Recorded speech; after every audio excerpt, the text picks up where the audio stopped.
اب رخ کرتے ہیں پیر محل کا ہمارے نمائندے میاں اکرام کی رپورٹ کے مطابق فلسطین سے اظہار یکجہتی کے لیے جماعت اسلامی کے زیر اہتمام ریلی نکالی گئی۔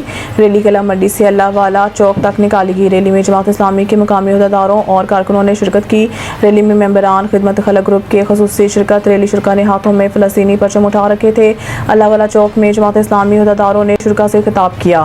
اسلامی کی اپیل پر پورے پاکستان میں فلسطینیوں کے ساتھ اظہار یکجہتی کر رہے ہیں، اور آج ہم یاد کراتے جائیں کہ ایک سال سے 42,000 مسلمانوں کو شہید کیا گیا، جس میں 16,000 بچے ہیں۔ ہم اس جہاد کے پشتیبان ہیں، ہم ہر سطح پر ان کے ساتھ تعاون کریں گے۔ کل بھی ہم ان کے ساتھ تھے۔ فلسطین اور حماس یہ اپنے آپ کو تنہا نہ سمجھے، ہم انشاءاللہ جیسے بھی ہو سکا ان کے ساتھ اظہار یکجہتی کریں گے۔ ہم نے پاکستان سے الخدمت فاؤنڈیشن کے پلیٹ فارم سے سینکڑوں جہاز، سینکڑوں ٹرک الخدمت کے پلیٹ فارم سے غزہ میں بھیجے، لبنان میں بھیجے۔ آج بھی